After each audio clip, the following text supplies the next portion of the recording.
Tranche de vie, vagabondage sans prétention dans nos existences.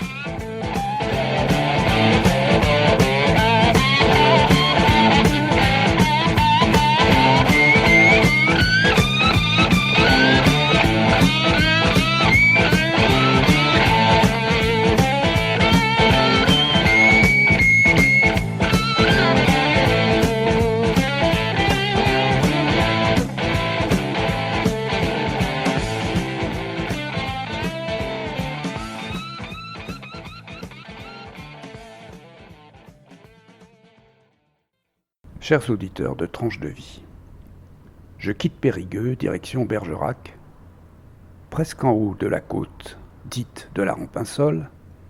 J'avise à droite un estaminet aux allures de saloon, orné d'un nom plutôt rural, La Grange. Devant stationnent quelques gros cubes, où, sans être un spécialiste de ces bêtes, je reconnais parfois la silhouette joufflue de belle Harley Davidson, pétante de chrome ou d'un noir inquiétant. Une pancarte annonce aussi « Accueil moto ». Je m'arrête, curieux, et je suis accueilli par Sébastien. Je vais aller de surprise en surprise. Sébastien, bonjour, merci d'avoir accepté cette rencontre. Qu'est-ce que c'est que La Grange ? Alors, bonjour aux auditeurs. Donc La Grange, c'est un bar ambiance, bar snack. On fait quand même à manger. Un bâtiment qui est donc avec un bar snack, un garage moto et une tatoueuse. Cet aspect de l'activité moto tourne autour d'une passion qui est commune à plusieurs personnes qui travaillent dans votre établissement, ou bien c'est vous qui avez décidé d'annexer à ce bar, snack, une activité de réparation de moto. Alors, non, quand j'ai repris, ça s'appelait d'ailleurs le Saloon, comme vous l'avez précisé avant. Il y avait déjà des motards, donc moi je suis déjà motard aussi, donc j'ai repris, on va dire, l'accueil moto. Après, il n'y a pas que des motards. Et à côté, donc un ami m'a demandé il y avait deux locaux de libre, m'a demandé pour ouvrir un garage moto. J'ai dit c'est une bonne idée. Comme ça rejoint un peu ma clientèle. Donc ils peuvent venir changer un pneu et boire un coup en attendant. Et le tatouage, c'est pareil, c'est quand même, on va dire, 90% des motards, je pense, ils sont tatoués. Donc ça relie un peu le trio que l'on fait. Bon, alors ça, est-ce que ça se traduit dans votre clientèle ? Est-ce que vous avez une clientèle qui est en majorité de motards ? Non, on va dire 50%. 50% de motards en gros. Ouais. Et là, vous êtes installé depuis combien de temps ? Alors depuis février 2020, juste avant le confinement. Oui, là vous n'êtes pas installé dans des conditions idéales, hein. Mais ça s'est pas mal passé jusqu'à présent. Est-ce que vous trouvez que vous arrivez à vous implanter ? Alors, après la reprise du premier confinement, au début, ça a bien été. Je suis resté un mois ouvert. Après, c'est confinement. Donc, au deuxième confinement, ça s'est super bien passé. On avait de la clientèle. Enfin, tout se passait pas mal, on va dire. C'était en évolution. Et là, depuis la reprise du troisième confinement, là, depuis les 7 mois d'arrêt, on a vu quand même un changement au niveau de la clientèle. On a eu quand même une belle baisse de clientèle. Beaucoup de gens restent chez eux à faire la fête par rapport au confinement. Là, vous espérez un petit peu quand même que ça va reprendre avec les taux se desserrent un petit peu, bien que maintenant il soit question qu'ils se resserrent à nouveau. Bon, on va laisser cette question de côté parce que c'est vraiment. Et est-ce que, alors, votre passion de la moto, est-ce que vous êtes un praticien de Harley Davidson ? Oui, j'ai une Harley Davidson, je suis dans un club moto et oui, je défends on va dire les blousons noirs entre guillemets pour faire voir aux gens. Justement, c'est ce que je voudrais, c'est que les gens, donc ici les gens à La Grange, enfin les clients de La Grange, quand ils viennent, ils évoluent au milieu de personnes portant des couleurs, voilà. Ce qui fait que ça leur permet d'avoir une autre vision sur sur ce qu'on peut voir à la télé, où les gens en Harley, c'est tous des bandits, enfin bref. Oui. On va dire dédiaboliser les praticiens de Harley-Davidson. Mais bon, ça, c'est quand même quelque chose qui a été entretenu par le cinéma, par des tas de... Tout à fait. Et alors donc, malgré tout, vous avez parlé de tatouage tout à l'heure, malgré tout, les passionnés de Harley-Davidson sont quand même des gens qui aiment se distinguer des autres par leur habillement, par ce qui orne leur habillement, par les tatouages et puis par un esprit particulier. Il y aurait, et ça c'était le président de l'association américaine des motos, qui a déclaré qu'il y avait 1% peut-être des bikers qui étaient des gens de mauvaise fréquentation. Et donc, ironiquement, les bikers aiment bien arborer ou se réclamer de ce 1%. Pour dire qu'ils appartiennent... tout à fait. Mais c'est pas tout le monde par dérision, ils appartiennent à ce 1%. Voilà. C'est pas tout le monde qui porte 1%, c'est vraiment des personnes qui sont hors système, on va dire. Qui sont contre le système, ça veut pas dire qu'ils sont des bandits, hein. Ça veut dire qu'ils défendent des valeurs qui parfois n'existent plus. Malgré tout, quand même, s'attache, quelle que soit la moto qu'on chevauche, s'attache à la pratique de la moto, enfin de grosse cylindrée, une idée de liberté, oui. Et éventuellement peut-être un petit peu un esprit un peu rebelle, et qui s'exprime par le fait que les gens partent comme ça en groupe pour des grandes balades, ce qui a été illustré par de nombreux films et puis par de nombreux écrits déjà. Pour vous, est-ce que cet esprit subsiste et est-ce qu'on le rencontre encore, est-ce qu'il est bien vivant en France dans les clubs de moto, quelle que soit la marque? Ou bien est-ce que c'est plutôt l'apanage des gens qui utilisent des Harley? Alors les clubs de moto, on va dire uniquement Harley. On va dire oui, ils sont encore dans cet esprit-là. Après les clubs de moto mélangés ou alors uniquement japonaises entre guillemets ou plus japonaises, ils sont dans l'esprit balade. C'est pas du tout la même chose, ça n'a rien à voir. Alors qu'est-ce qui les distingue? Qu'est-ce qui distingue ces deux groupes? Et puis parce qu'après on viendra sur ce qui divise aussi les praticiens de Harley-Davidson.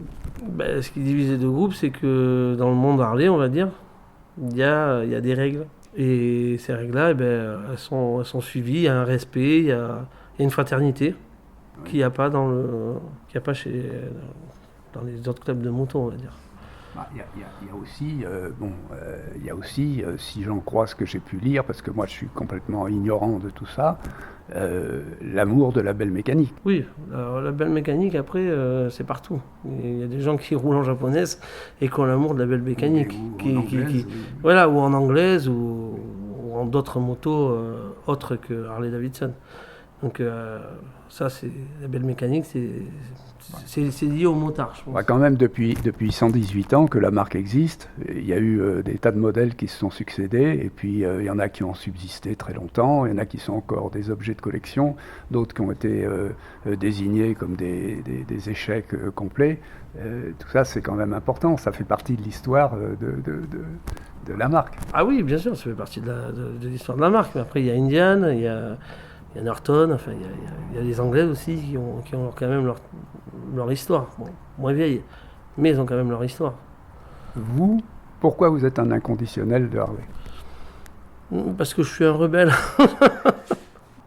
Non, parce que j'ai toujours un esprit rebelle, enfin j'aime pas l'injustice déjà, et j'aime pas le mensonge, donc l'injustice, on essaye d'être le plus juste possible. Et voilà, après oui, c'est une identité qu'on se donne. Hein. Quand même, quand on écoute, quand on voit, quand un profane écoute le bruit d'une Harley-Davidson ou qu'il en voit une, il la reconnaît tout de suite.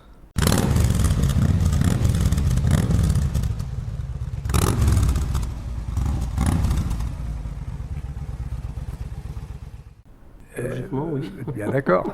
Logiquement, oui. Alors, qu'est-ce qui les distingue des autres motos? Je sais pas, est-ce que vous avez déjà été sur une Harley? Non, j'y suis jamais allé. Non, malheureusement, ça manque à ma culture. Moi, j'ai dû rouler 28 ans en japonaise.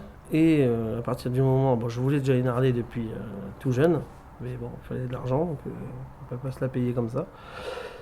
Et du coup, à partir de la première fois où j'ai eu mon Harley, je ne voudrais plus rien d'autre chose que Voilà, l'Harley. ça a été une illumination. La sensation de conduite vous a apporté quelque chose de complètement nouveau? Ah oui, oui, tout à fait. C'est la sensation, c'est le bruit, c'est les vibrations, c'est la personnalisation.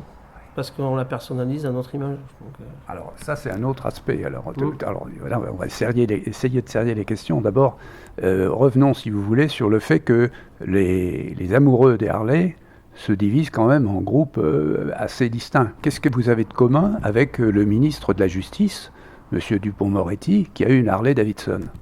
Comment? Je sais pas, pas grand-chose, je pense, mis à part avoir une Harley. Mais non, après, entre guillemets, il y a les hugs. Oui. Donc les hugs, c'est ceux qui s'achètent des Harley toutes neuves. Et, voilà. Voilà, c'est ça. Mais hog, ça veut aussi dire cochon castré. Ça, je savais pas.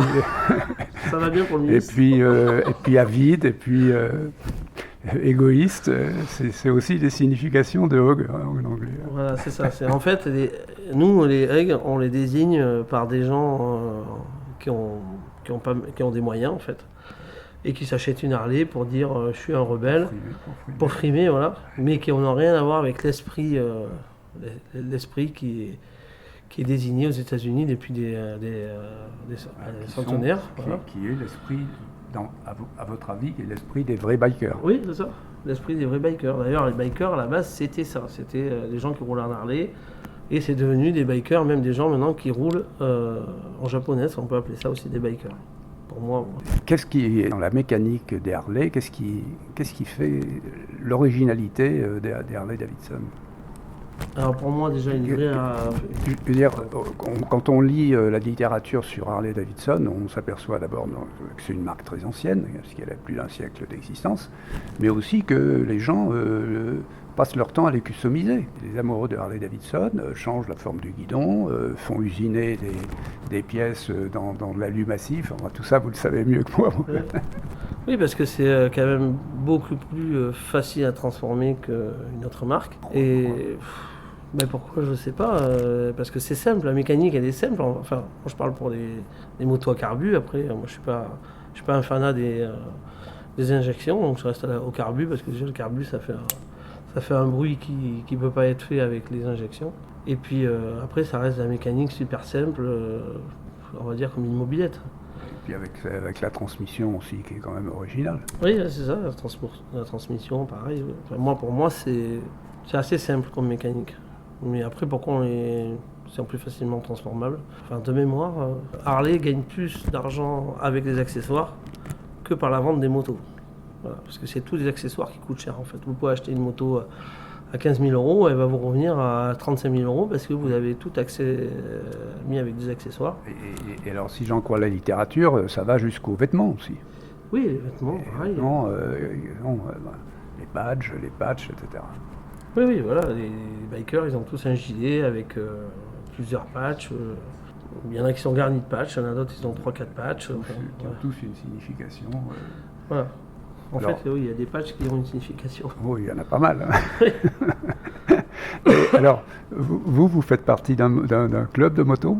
Ou bien vous êtes indépendant? Non, je suis indépendant pour l'instant. Je vais faire ma demande bientôt. Il n'y a pas de club de moto, de club de Harley Davidson à Périgueux? Alors, si à Périgueux, il y en a. Enfin, pas Périgueux même, non. Bon, il n'y a pas à Périgueux de club de moto, il y en a en Dordogne. Mais après, ils ne sont pas uniquement Harley. Hein. Il y a des clubs de moto, il y a différents clubs de moto. Il y a des clubs de loisirs. Il y a pas qui sont exclusivement. Et en fait, il n'y a aucun club. De possesseurs de Harley. À ma connaissance, non. Et vous trouvez que ça manque ou bien? Mais après, pour rentrer dans les clubs de moto, on va dire Harley Davidson, où je pense qu'il n'y a que des Harley, c'est un peu plus compliqué. On ne rentre pas n'importe comment, n'importe qui. Enfin, il faut faire sa demande et il faut t'accepter. Oui. Et quels sont les critères alors pour être accepté? Les critères, moi je ne les connais pas. C'est eux qui les connaissent. Il faut faire ses preuves déjà pour avoir un certain nombre pour appartenir au club, il faut appartenir au club pendant 6 mois et au bout de 6 mois, on vous remet des couleurs qui disent que vous êtes bien dans le club. Quel que soit le club alors. Dans certains clubs de Dordogne. Non, pas dans tous les clubs. D'accord. Mais alors, il y a quand même une chose qui est notoire, c'est la solidarité qui existe entre les motards. Alors ça, est-ce que c'est une des valeurs aussi de la pratique de la grosse moto? C'est ce que je vous disais tout à l'heure. En fait, moi j'ai appartenu à plusieurs clubs et je sais que dans les clubs Harley, on va dire, enfin biker, il y a quand même de la solidarité. C'est-à-dire que justement, on s'appelle tous des frères, parce qu'on est des frères. Pas des frères de sang, mais des frères de couleur ou des frères de club. Et même sur d'autres départements, on va s'aider mutuellement. Et quand vous êtes dans un club avec des motos japonaises, vous en avez qui sortent du lot, hein, mais c'est pas la même chose. C'est pas pareil. C'est pas pareil. La fraternité n'est pas la même. Et ça, vous l'attribuez à quoi alors? À ce qui a été, qui a été créé au départ de cette marque. Alors qui a créé ça, qui a décidé ça, je ne sais pas trop. Mais il y a eu un code. Voilà. Mais vous connaissez pas l'origine de ça? Est-ce que quand vous connaissez le film Easy Rider? Oui, évidemment. Oui. En 1969, on lit partout que c'est ça qui a été le. Oui, ça a été, je pense que ça a été ça a été un boom, quoi. Ça a donné des idées à certains, certainement. Mais à ce moment-là, c'était quand même on était quand même déjà avancé dans l'histoire des clubs de grosses motos, en particulier aux États-Unis, puisque si on rapproche ça de Hollister, par exemple, qui a donné naissance à l'équipée sauvage, ça s'est passé presque 20 ans avant. C'est-à-dire que, en fait, on a l'impression que tout ça, ça a résulté de la démocratisation des grosses motos qui est survenue après la Seconde Guerre mondiale.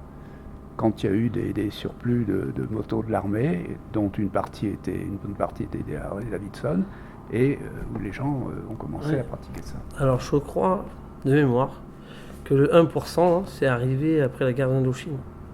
Oui. Et que ils s'appellent comment les vétérans. Les vétérans, Oui. Ils étaient un peu rejetés de leur statut, quoi, en fait. Ils étaient un peu perdus. Et du coup, c'est venu comme ça, le 1% à la base, je crois. Ça, c'est intéressant. Il me semble. La signification, d'abord, une question importante. Est-ce qu'il y a une proportion relativement importante ou bien tout à fait minime de femmes dans les clubs de moto? Alors, dans les clubs moto, dans les clubs de moto Harley-Davidson. Il n'y a pas de femmes. Non, Elles sont exclues. Elles sont exclues. Alors, elles peuvent venir au club, hein, mais elles ne porteront pas les couleurs. Elles ne porteront pas les badges en dos. Oui. Mais il y a des femmes qui pratiquent la Harley-Davidson. Ah, il y a des femmes qui pratiquent. Il me semble en avoir vu une la dernière fois que je me suis arrêté chez vous. Là. Oui, tout à fait. Non, mais il y a des femmes qui pratiquent la moto et qui... voilà, ça, il n'y a pas de femmes. D'accord. Voilà. Pourquoi il n'y a pas de femmes, je ne sais pas. Mais, et là, il n'y a pas de revendication féministe pour accéder à ce statut. Je pense qu'elles ont dû essayer, mais elles ne sont pas arrivées. Après, elles sont accueillies dans les clubs, mais elles peuvent rouler aussi, mais pas avec les couleurs. Et alors, en revanche, est-ce qu'elles sont bien représentées parmi les tatoueuses, puisque c'est un milieu que vous devez un peu connaître quand même? Oui, dans le tatouage, oui, il y a des femmes. Oui, ça, il y en a même pas mal. Hein. Oui, il y en a pas mal. Elles tatouent pas seulement les motards, mais... Les tatoueuses, elles tatouent tout le monde. Hein. Quels sont les tatouages qui sont prisés par les praticiens de Harley-Davidson? Est-ce qu'il y a des tatouages particuliers Je pense qu'ils ont tous une tête de mort. Alors pourquoi? Je sais pas, les têtes de mort, c'est quand même significatif. Ça, c'est quand même un thème récurrent dans la pratique des motos, puis dans toute la littérature. C'est-à-dire que pratiquer la moto sur un engin qui a une puissance un peu terrifiante, c'est courir un risque quand même. Et ce risque, quelquefois, il se termine de manière tragique. Oui, tout à fait. Oui. Quand on prend une moto, on n'a pas de carrosserie. Si on se plante, si on se relève et on s'essuie, voilà. Ou alors on est gravement blessé ou on est mort. Est-ce que ça, c'est quand même, ça fait partie, est-ce que ça fait partie de la vie des motards? Se dire, voilà, je risque un accident, un tel a eu un accident de telle ou telle gravité, etc. Après, c'est l'adrénaline aussi. Voilà, moi, j'ai des amis qui sont morts en moto, j'ai mon oncle qui est mort en moto. Et est-ce qu'on on fait plus rien dans ce cas-là si on a peur, entre guillemets, de la mort? Je sais qu'avec la vieillesse, quand même, il y a des risques que je prends plus. Quand j'étais jeune, je prendrais plus de risques que maintenant. On réfléchit un peu plus. Vous avez pu rouler à quelle vitesse maximum? On va dire 2,90 là, sur circuit, mais pas en Harley. Bon, très bien. Là, ça doit décoiffer quand même. Hein. Ouais, on a le casque, donc on ne se décoiffe pas. Oui, non, ça va très très vite. Alors, quand vous faites du cruising, qu'est-ce que... La sensation quand même que vous avez, qui est décrite par Brigitte Bardot dans sa chanson sur Harley Davidson, est-ce que vous sentez aussi les trépidations de la machine Ah oui, c'est ce que je qui allume des sensations inédites dans le creux de vos reins? C'est ce que je disais tout à l'heure, c'est tout à fait ça. Il faut monter sur une Harley et en fait, vous sentez toutes les vibrations dans votre corps, comme si vous aviez un téléphone qui vibrait dans votre poche. C'est pareil. Un gros Oui, un gros téléphone. Mais non, voilà, c'est ça. Même quand on est à l'arrêt, qu'on accélère un peu, voilà, c'est quelque chose qu'il faut. Les utilisateurs de Harley Davidson, est-ce qu'ils ont été effrayés par tout ce qui s'est passé au moment de la présidence de Trump, là, quand on a annoncé qu'il allait y avoir des mesures de rétorsion commerciale, que les Harley Davidson allaient être du côté de la France, on a dit on va taxer énormément les Harley Davidson parce que ça sera une mesure de rétorsion. Eux, ils ne nous achètent pas notre Camembert ou notre Roquefort et nous, on va taxer les Harley Davidson. Vous l'avez senti, ça? Non, moi, j'ai rien vu. En même temps, il y en a quand même pas mal en France des Harley. Donc non, je n'ai pas entendu de gens qui avaient peur de ça. Après, je ne côtoie peut-être pas les bonnes personnes, ceux qui achètent aux États-Unis, donc je ne sais pas du tout. Non.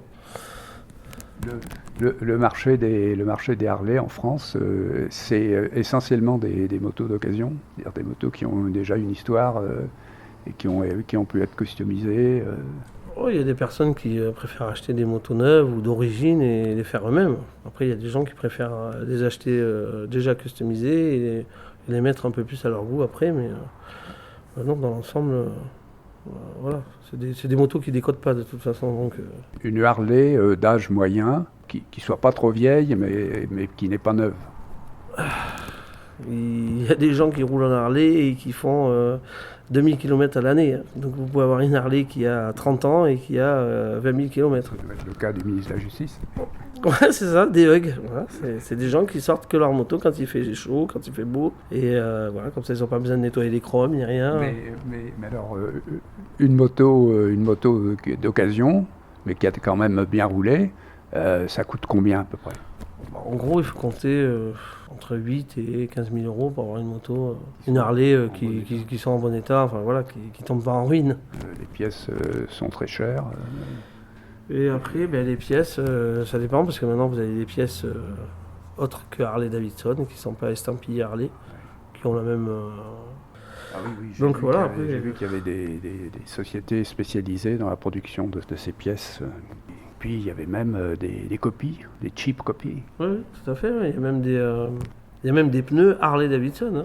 Donc il y a des gens qui sont puristes et qui vont mettre des pneus Harley Davidson qui vont coûter, je sais pas, 30% de plus qu'un pneu classique. Puis il y aura le même effet, hein. Il y aura juste marqué Harley dessus. Qu'est-ce que vous prévoyez comme avenir pour la pratique de la moto? Est-ce que la pratique de la moto vous paraît menacée par ce qui se passe actuellement dans le domaine de l'automobile? On dit on va tout abandonner puis on va passer à l'électrique. Est-ce que ça c'est quelque chose que vous ressentez dans le monde des motards? Non, je pense pas que... Enfin déjà ils rouleront pas avec des motos électriques, ça c'est sûr. Ou alors il faudra qu'ils sortent. Et après je pense qu'il y a de plus en plus de gens qui passent leur permis moto. Je sais pas, j'ai pas regardé les statistiques, mais je pense qu'il y a... Moi, je vois dans l'entourage, il y a beaucoup de jeunes qui passent leur permis moto. Pour aborder des motos de gros cylindrés. Oui, après, je ne sais pas si vers quelle moto, style de moto ils vont s'orienter, qu'il y a une augmentation des permis moto. Est-ce que vous avez d'autres passions que la moto? Bon, vous avez votre établissement à tenir, à faire prospérer. Est-ce que vous avez d'autres c'est une question que je pose traditionnellement à mes invités, parce que, qu'ils soient médecins ou qu'ils soient boulangers, ils peuvent avoir d'autres activités que leur métier, ou que leur passion principale. Alors, mon autre passion, la musique. Donc ça tombe bien puisque j'ai un bar ambiance avec des concerts tous les samedis. Oui. Donc oui, la musique, c'est important. Si j'ai pas la musique, je crois que je pourrais pas vivre. Alors là, justement, c'est un point qu'on a pratiquement négligé, et même beaucoup négligé, c'est les rapports des praticiens de Harley-Davidson avec la musique, en particulier avec le monde du rock. Est-ce que ça, c'est quelque chose que vous avez senti dans votre passion pour Harley-Davidson? Ah oui, ils sont plus rock que classique, on va dire. Oui, non, moi je connais pas de biker, entre guillemets, qui écoute autre chose que du rock. C'est vraiment, alors c'est une culture. Après, il y a eu des grands noms qui ont eu des Harley, donc forcément. Est-ce que vous considérez Johnny Hallyday comme un rock ou bien comme un véritable frère dans la pratique de la moto? Parce que Johnny Hallyday, il était quand même il connaissait beaucoup de monde dans le monde des bikers. Non, je pense qu'il était vraiment comme un frère au niveau du monde des motards. Il y a Coluche aussi, et Coluche il roulait pas en Harley. Tout à l'heure on parlait de mort. Coluche, bon, faut pas me parler de sa mort, parce que pour moi c'est pas un accident, mais ça c'est mon côté rebelle. Ah bon. Là on aborde des... Oui, voilà, après c'est mon opinion, c'est bon. Très compliqué. Là. C'est ce que je pense moi, mais après il y en a beaucoup qui pensent ça quand même. C'est quand même votre travail. Il y a quand même beaucoup de gens qui pensent quand même qu'il n'est pas mort par accident. Ah bon? Il était quand même champion du monde de vitesse. Avant, il était champion de vitesse. Champion de France de vitesse. Ah oui. Ah oui. Donc, mais je croyais qu'il y avait eu un accident avec un camion. Oui, avec un camion, oui. Deux amis à lui sont passés avant, et juste après lui, quand il est passé, le camion a reculé. D'accord. Et c'est pris le camion. On va être obligé de s'arrêter malheureusement parce que le temps passe très très vite. Moi je vais terminer, non pas en vous enchanter, je n'ai besoin de personne en Harley-Davidson, comme Brigitte Bardot, mais je vais vous dire un petit poème que j'ai composé pour conclure cet entretien, dont je vous remercie beaucoup. Je connaissais déjà les épiceries buvettes, les grandes stations-service où l'on vend des baguettes, mais c'est la première fois, ma foi, que je vois un bistrot qui répare les motos et où une belle tatoueuse à l'aiguille fameuse, dans cet endroit, Itou, peut vous orner partout. Bon, si ça vous démange, ça s'appelle Lagrange. Sébastien, au revoir et merci. Merci beaucoup à vous et au plaisir de rencontrer les personnes qui écoutent l'interview.